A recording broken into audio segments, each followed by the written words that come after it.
Hello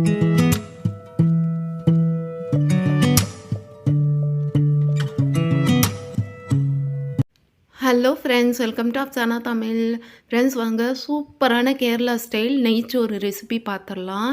இது எங்கள் சித்தியோட recipe. அவ்வளோ சூப்பராக இருக்கும். கட்டாயமாக இந்த முறையில் நீங்கள் செஞ்சிங்கன்னா அதுக்கு என்னென்ன தேவையான பொருட்கள்னு ஃபஸ்ட்டு நான் காட்டிட்டேன். இது வந்து என்னோடய ஸ்டைலில் சூப்பரான மட்டன் கிரேவி, டிஃப்ரெண்ட்டான மட்டன் கிரேவி. இது நீங்கள் இது வரைக்கும் செஞ்சுருக்க மாட்டீங்க.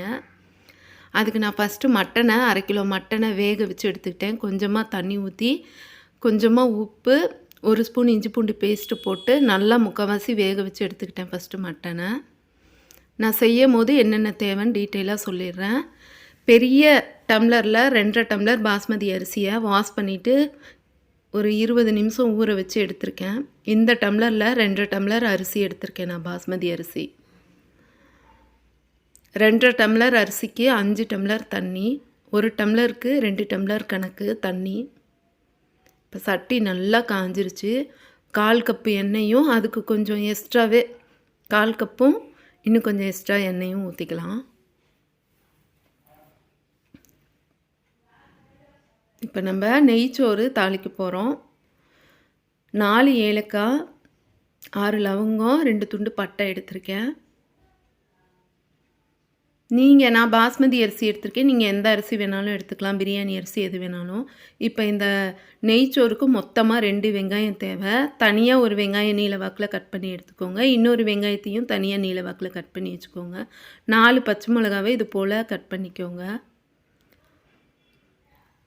பெரிய ஸ்பூனில் 3 ஸ்பூன் இஞ்சி பூண்டு பேஸ்ட் எடுத்துக்கோங்க. 1/2 கைப்பிடி உடச்ச முந்திரி, 1/2 கைப்பிடி திராட்சை எடுத்துக்கோங்க. நெய் தேவைக்கேற்ப எடுத்துக்கணும். இப்போ பட்டை, லவங்கம், ஏலக்காய்லாம் நல்லா பட்டுன்னு வெடிச்சிருச்சு. இப்போ இது கூட ஃபஸ்ட்டு ஒரு நீல வாக்கில் கட் பண்ண வெங்காயத்தை நம்ம சேர்த்துடலாம்.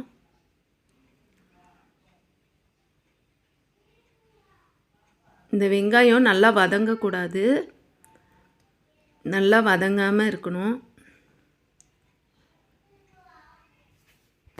அவ்வளோ டேஸ்ட்டாக இருக்கும் இந்த நெய்ச்சோறு.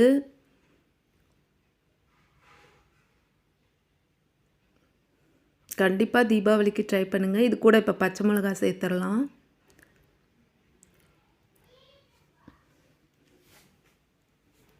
நல்லா வதங்கக்கூடாது. உடனே நம்ம இஞ்சி பூண்டு பேஸ்ட்டை சேர்த்துடலாம். இஞ்சி பூண்டு பேஸ்ட்டை சேர்த்துட்டு அதுவும் நல்லா வதங்கக்கூடாது, லைட்டாக தான் வதக்கிட்டு உடனே தண்ணி ஊற்றிடணும். 2.5 கப்பு அரிசிக்கு 5 கப்பு தண்ணி. அவ்வளோதான், பாருங்கள், நான் லைட்டாக தான் வதக்கினேன். இப்போ உடனே நான் தண்ணி ஊற்றிக்கிறேன். 5 டம்ளர் தண்ணி ஊற்றிக்கலாம். 1 டம்ளர் அரிசிக்கு 2 டம்ளர் தண்ணி கணக்கில் 2 டம்ளர் அரிசிக்கு 5 டம்ளர் தண்ணி. நீங்கள் எந்த அரிசி எடுத்தாலும் இதுதான் கணக்கு. சூப்பராக இருக்கும் இந்த நெய்ச்சோறு. நீங்கள் தீபாவளிக்கு இதை கட்டாயமாக செஞ்சு தீபாவளியை ஸ்பெஷலாக மாற்றிடுங்க. அவ்வளோ டேஸ்ட்டாக இருக்கும். எப்போவும் பிரியாணி அது இதுன்னு செய்கிறதுக்கு. இப்போ இதை அந்தான அடுப்புக்கு மாற்றிடலாம்.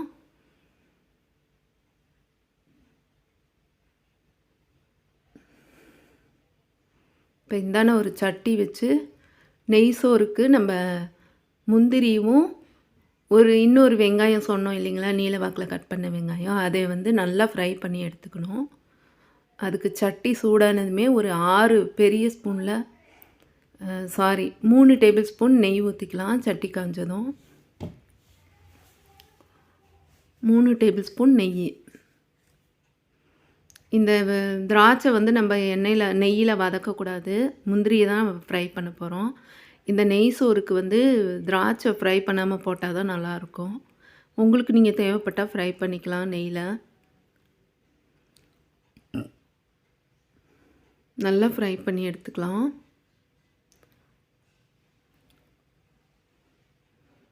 வியூவர்ஸ் யாராவது நம்ம சேனலை சப்ஸ்கிரைப் பண்ணாமல் பார்க்குறவங்களா இருந்தால் ப்ளீஸ் சப்ஸ்கிரைப் பண்ணிக்கோங்க.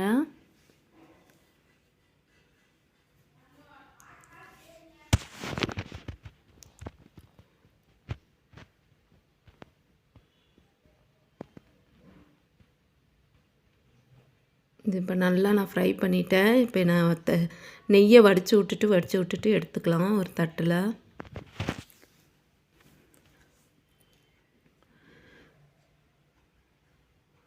அவ்வளோதான்.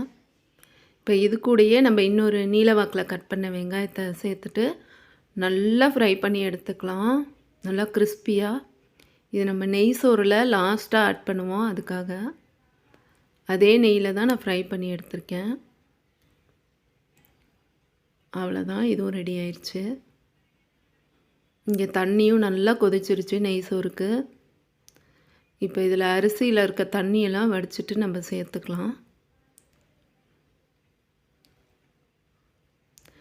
கட்டாயமாக இந்த ரெசிபி செய்யுங்க. செஞ்சு பார்த்துட்டு எப்படி இருந்ததுன்னு சொல்லுங்கள். நான் இதுக்கு காம்பினேஷன் என்னோடய ஸ்டைலில் மட்டன் கிரேவி செஞ்சு காட்டியிருக்கேன். நீங்கள் உங்களுக்கு எது விருப்பமோ அது போல் மட்டன் கிரேவியோ சிக்கன் கிரேவியோ எது வேணாலும் செஞ்சுக்கலாம். இதில் நான் தண்ணியை வடிச்சிட்டு அரிசியை சேர்த்துட்டேன். உப்பு தேவையான அளவுக்கு சேர்த்துக்கலாம்.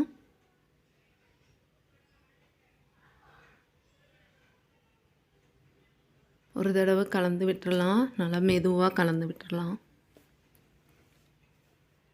அரிசி ஊற போடும் போது எப்போவுமே பிரியாணிக்கு எதுக்காக இருந்தாலும் ஃபஸ்ட்டே வாஷ் பண்ணிவிட்டு அரிசி ஊற போடுங்க. நம்ம நல்லா ஊறின வாட்டி வாஷ் பண்ணால் உடஞ்சிரும். இப்போ நான் அதே சட்டியை தான் மட்டன் கிரேவி செய்கிறதுக்கு பயன்படுத்த போகிறேன். அதுக்கு 1/4 கப்பு எண்ணெய் ஊற்றிக்கலாம். அதில் கொஞ்சம் நெய்யும் இருந்துச்சு, பரவாயில்ல, ஒன்றும் பிரச்சனை இல்லை. அதிலே நான் இப்போ 1/4 கப்பு எண்ணெய் ஊற்றிக்கிட்டேன். இது ஜீரா எடுத்திருக்கேன் இந்த கிரேவிக்கு. அப்படி குட்டி பொடி ஜீரகம், அந்த ஜீரகம் இல்லைன்னா நீங்கள் நார்மல் ஜீரகம் கூட எடுத்துக்கலாம். 1/2 ஸ்பூன் ஜீரா, 3 ஏலக்காய், 2 துண்டு பட்டை, 5 லவங்கம், 1 பிரியாணி இலை எடுத்திருக்கேன். ஜீரா இல்லை அப்படின்னா நீங்கள் சும்மா சாதாரண ஜீரகம் கூட எடுத்துக்கலாம். இப்போ எண்ணெய் காஞ்சதும் நான் அதை சேர்த்துட்டேன். பாருங்கள், சேர்த்ததுமே பட்டுன்னு இப்படி நல்லா பொரியுது. இப்போ இது கூட 6 பல் பூண்டை தட்டி வச்சுருந்தேன், அதை சேர்த்துடலாம். கூடவே 2 பச்சை மிளகாவை கீறி வச்சுருந்தேன்,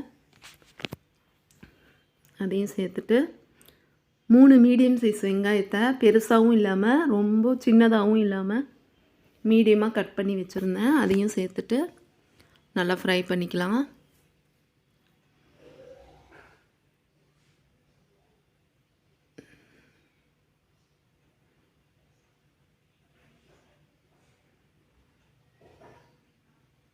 இந்தான அப்பப்போ நெய் சோறையும் பார்த்துக்கலாம்.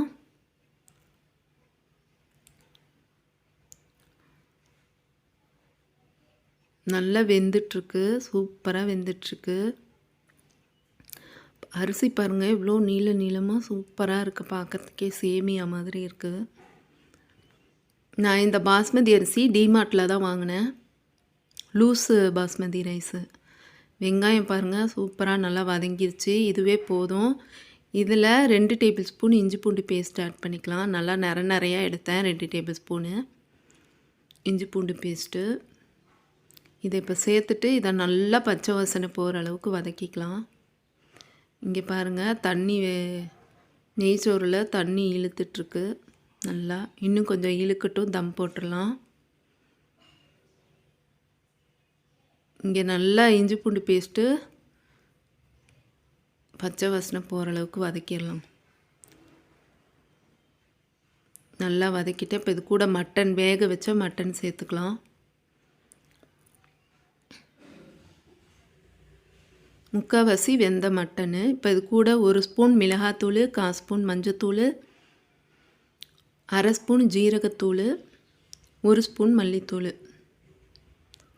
உப்பு தேவையான அளவுக்கு சேர்த்துட்டு கலந்து விட்டுடலாம்.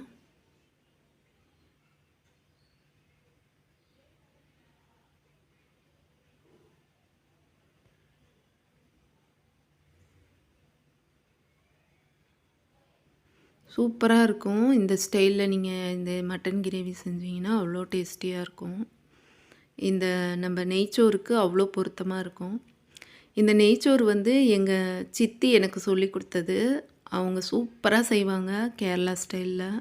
அதை விட பெஸ்ட்டாகவே செய்வாங்க. இப்போ தண்ணி இதில் முக்கால்வாசி நல்லா இழுத்துருச்சு. இப்போ தம் போட்டுடலாம்.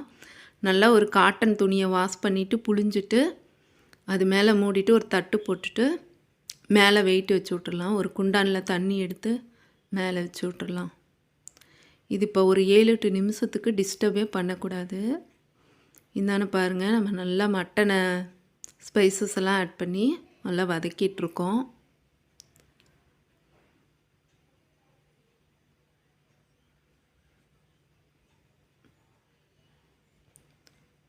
இந்த அரை டம்ளர் தண்ணி ஊற்றிருக்கேன் பெரிய டம்ளரில்.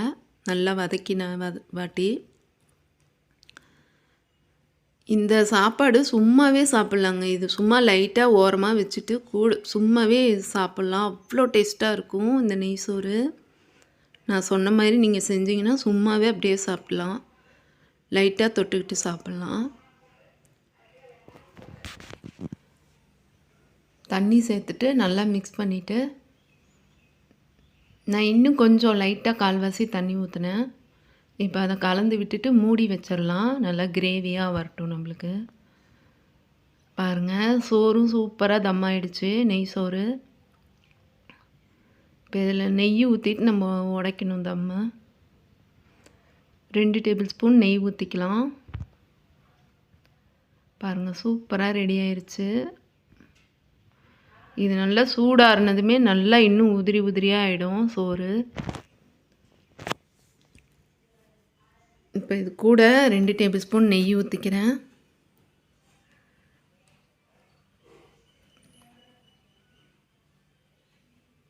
கொஞ்சமாக நறுக்குன மல்லித்தழை மட்டும்தான், வேறு புதினா தழைலாம் எதுவும் சேர்த்துறாதீங்க. மல்லித்தழை மட்டும்தான் சேர்க்கணும்.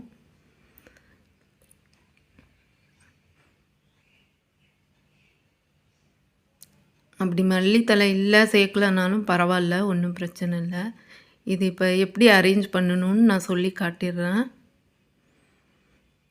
இப்போ இது ஒரு பவுலில் ஆட் பண்ணிக்கலாம் சாப்பாடை.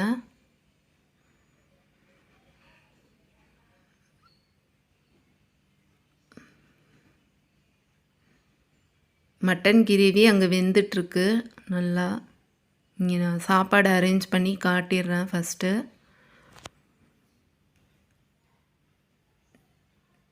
நீங்கள் நல்லா எல்லோரும் ஒட்டுக்கா உட்காந்து சாப்பிடும்போது பெரிய பவுலில் சாப்பாடை சேர்த்துட்டு நான் இப்போ சொல்கிற மாதிரி அரேஞ்ச் பண்ணிக்கோங்க. மேலே இது மாதிரி நல்லா ஃப்ரைடு ஆனியனை தூவி விட்ருங்க.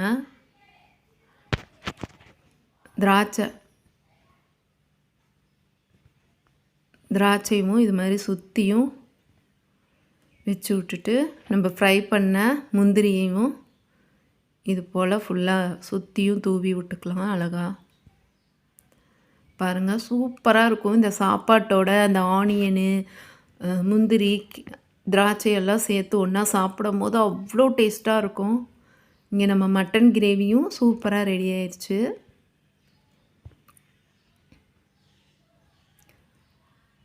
இது கூட இப்போ கொஞ்சமாக நறுக்குன மல்லித்தழை. ஃபஸ்ட்டு 1/2 ஸ்பூன் மட்டன் மசாலா சேர்த்துடலாம்.